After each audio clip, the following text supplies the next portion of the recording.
la meilleure adaptation, certainement, d'une nouvelle de Sherlock Holmes à l'écran, Le Chien des Baskerville. Tout de suite, on se regarde la bande-annonce.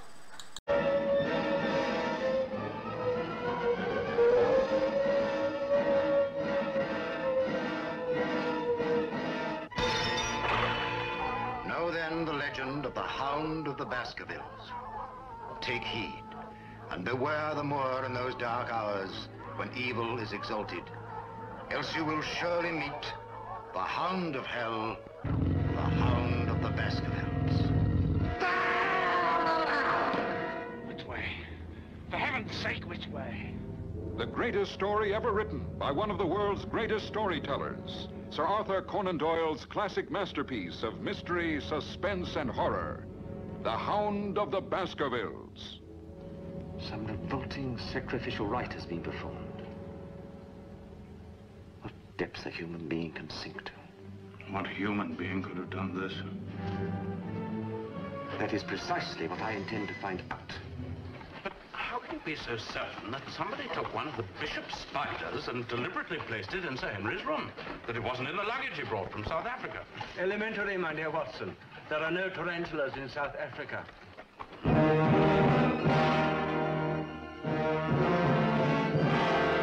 What do you want me to do? Identify anything I may find. Strange things are to be found on the moor. Like this, for instance.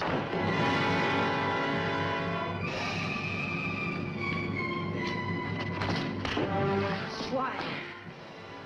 You thought it was going to be easy, didn't you? Didn't you?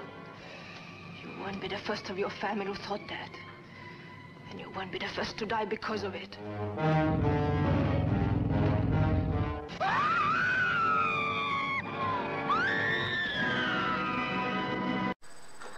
Oui, alors, la bande-annonce est en noir et blanc, hein, mais ne vous en faites pas, le film est en couleur. Hein. Je sais pas pourquoi la bande-annonce, des fois, ça pouvait différer. Le film est d'ailleurs intégralement en couleur, et d'ailleurs, c'est un trait particulier qu'il faut signaler, c'est que c'est la première fois qu'on va voir au cinéma un Sherlock Holmes en couleur. Bon. Alors oui, Le Chien des Baskerville, ou The Hound of the Baskerville, qui est l'une des 6 adaptations au cinéma de cette fameuse nouvelle de Sherlock Holmes. Il y en a eu 11 autres qui s'étalent dans le temps à l'écran, en téléfilm. Alors, voilà, c'est sorti donc le 23 décembre 1959, donc vous voyez c'est déjà un très vieux film, ça nous renvoie les anciennes gloires d'Hollywood comme ça, et c'est réalisé par Terence Fisher. Terence Fisher, c'est un petit peu, on va dire, le réalisateur de blockbusters d'épouvante, horreur de l'époque. Il y a beaucoup de films avec Dracula par exemple, mais aussi des histoires sur Satan, sur le diable, toujours dans le genre comme ça. Et là, il s'attaque donc à cette adaptation d'une nouvelle de Sherlock Holmes, écrite par le célèbre auteur anglais Arthur Conan Doyle, qui n'a pas écrit que des histoires de Sherlock Holmes, on y reviendra. Donc, réalisé par Terence Fisher, disais-je, et qui, je pense, est effectivement la meilleure, la plus belle adaptation à l'écran d'une nouvelle du célèbre détective londonien. Alors au casting, on a pour moi quelqu'un qui incarne très bien le détective londonien, non seulement dans le jeu, mais aussi dans le physique, qui est Peter Cushing. Alors Peter Cushing, il a ce profil, quoi, ce bec d'aigle, ce visage un petit peu émacié, tout ça, qui correspond bien à la façon, à la manière dont a été décrit Sherlock Holmes dans les années, dans ces années-là, 1880, etc. Et voilà, on le retrouve parfaitement. Alors moi, il y a un acteur qui a incarné, si vous voulez, Sherlock Holmes à la télévision, dans la série des années 90, qui est Jeremy Brett, qui est, je crois, qui est décédé. Et pour moi, c'était une très très belle interprétation. J'ai beaucoup aimé cet acteur dans les années 90, et je trouvais qu'il avait le profil type pour incarner le célèbre détective londonien, mais c'est vrai qu'il faut reconnaître que Peter Cushing avait non seulement l'allure, mais aussi le physique. Et ça, c'est... Voilà. Bon. Très belle interprétation. Jeremy Brett, Peter Cushing quand même au-dessus. Alors, pour lui redonner la réplique, et pour donner la réplique au doctorat, aussi, on a Andre Morell dans le rôle du célèbre Dr. Watson. Et puis aussi Christopher Lee, qui incarne, avant d'incarner Dracula d'ailleurs, réalisé par d'autres réalisateurs, on a Christopher Lee, qui incarne Hugo Baskerville, et qui est aussi formidable dans ce rôle très gothique. D'ailleurs, alors, je ne vais pas vous raconter l'histoire, hein, c'est l'adaptation de la fameuse nouvelle de Conan Doyle, hein, Conan Doyle qui a réalisé les grandes aventures de Sherlock Holmes, mais pas seulement. Hein. Attention, Sherlock Holmes, c'est aussi, bien sûr, Conan Doyle, tout ça, mais il faut savoir que Conan Doyle a réalisé dans sa vie, a écrit dans sa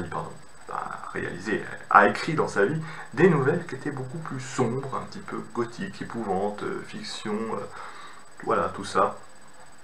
Et pour dire qu'il n'est pas toujours resté dans la logique, il est aussi allé dans le surnaturel. J'ai beaucoup lu des nouvelles de Conan Doyle qui vont dans ce sens. Des contes de pirates aussi. Il a écrit, avant tout le monde, il a écrit aussi des histoires de pirates, bien avant Pirates des Caraïbes.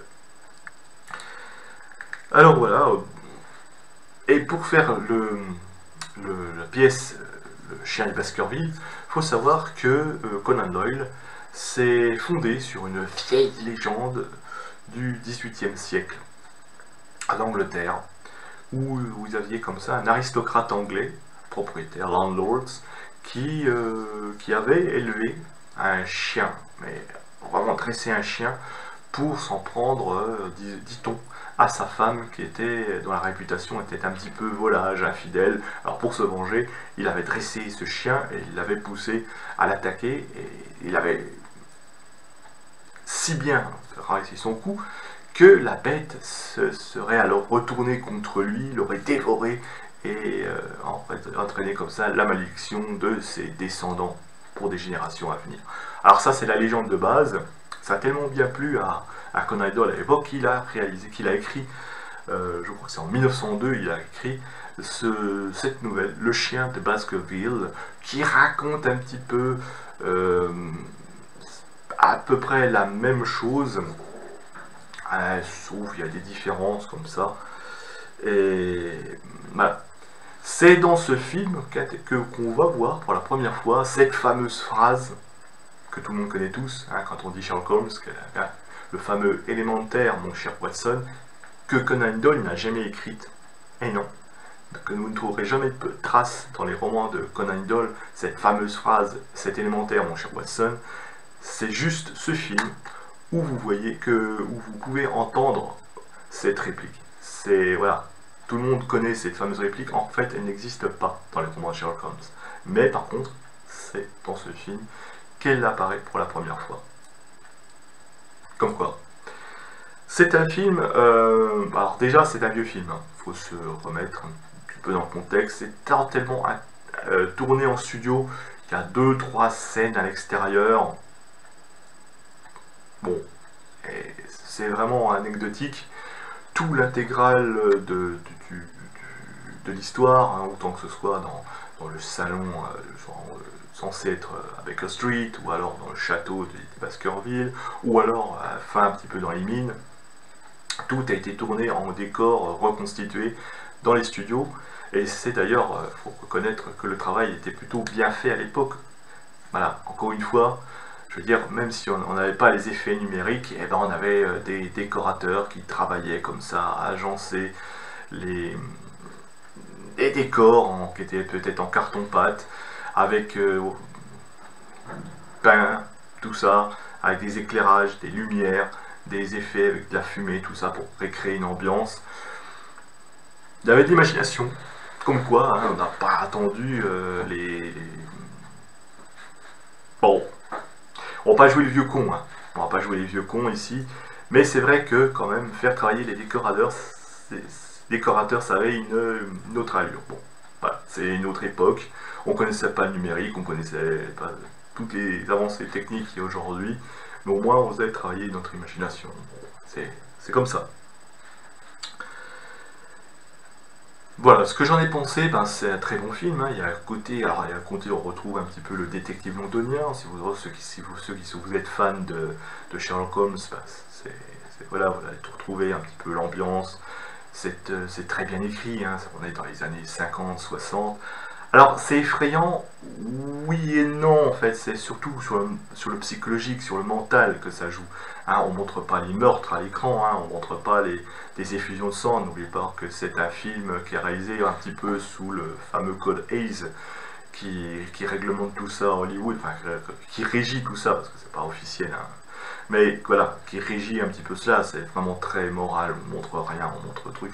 Mais justement, voilà, on joue sur les sons, les couleurs, les lumières, tout ça. On arrive à recréer une ambiance un petit peu gothique, très gothique même, dans ce film, et qui a tout pour vous plaire. Et bon, l'histoire est assez sympathique. Alors c'est une adaptation assez fidèle, même s'il y a des petites différences avec le bouquin. Légère adaptation, voilà, légère différence. Bon, voilà, on retrouve ses marques, mais c'est surtout, il faut le voir pour incarner, je veux dire, le détective à l'écran, puis Christopher Lee, hein, qui joue magnifiquement son rôle, bien avant qu'on le voit dans des films comme Dracula ou Saruman 2001. Voilà, donc c'est un film à voir et à posséder dans sa vidéothèque que j'ai ici, je l'ai rangé. Voilà, je l'ai vu hier soir, bah, je l'ai rangé dans ma vidéothèque parce que j'ai pas le boîtier, malheureusement, c'est enregistré que sur la cassette. Eh oui. Et donc, je passais une bonne petite soirée devant. C'est un film qui dure pas trop long, qui est pas trop long, hein. D'ailleurs, d'habitude, on avait des films qui duraient plus de 2 heures comme ça à l'époque. Là, il dure que 1h27. Voilà, bah, c'est un petit film, hein. C'est pas non plus comme ça. Il n'y a pas de surprise, hein. Si vous connaissez la nouvelle du chien des Baskerville, vous savez ce qui se passe un peu, vous savez très bien que c'est pas une montre. Alors à ce sujet, à la créature, le chien, bah, voilà, c'est un banal dog, hein, qu'on utilisait pour le film, rien de plus. Alors que là par exemple dans le Pacte des loups, on avait au moins donné un allure, là, juste content de balancer le chien comme ça. Voilà. Alors c'est pas un monstre, hein, tout le monde sait que c'est pas un monstre, le chien de Baskerville, c'est la créature, mais voilà, ils auraient pu quand même un peu faire un semblant donner, un peu comme dans le Pacte des loups, essayer de donner une allure à la créature. Voilà, ça aurait été mieux. Mais bon, en dehors de cela, le film reste correct pour l'époque et c'est un incontournable à voir si vous aimez un petit peu le cinéma d'épouvante, d'action fantastique, voir un peu comment les maîtres de cette époque maîtrisaient leur univers sans effets spéciaux, montrer que tout était géré par les lumières, on utilisait un petit peu les fumées comme ça pour créer une sorte d'ambiance. À savoir que tout est intégralement filmé en studio, donc il faut recréer la lande, il faut créer voilà, les brumes, tout ça, les cimetières, les éclairages, etc. C'est du travail de grande haleine, hein. Et je crois que les décors ont su ensuite recycler dans d'autres films, notamment dans les films de Frankenstein, du même réalisateur. Voilà, ça montre un petit peu tout le travail qu'on faisait à l'époque quand on n'avait pas le numérique pour venir nous aider et nous épauler. Ben, on faisait avec les moyens du bord, on faisait travailler son imagination. Voilà, donc grand film à voir. Petit par la durée, mais grand par ce qu'il propose à l'écran. C'est un classique. À trouver, je crois qu'il est trouvable, hein, il est trouvable en Blu-ray, il est trouvable en DVD, oui, en Blu-ray. Ils ont fait une adaptation Blu-ray de ce film, donc vous pouvez un petit peu pianoter comme ça et le trouver. Sur ce, mes amis, ben, je vous encourage à retourner au cinéma maintenant que c'est rouvert. Moi, je vais y aller samedi, voir peut-être Le Dernier Voyage, qui a l'air d'être assez intéressant, de Romain Courteau. Et puis, on se dit à bientôt, au revoir, et restez positifs.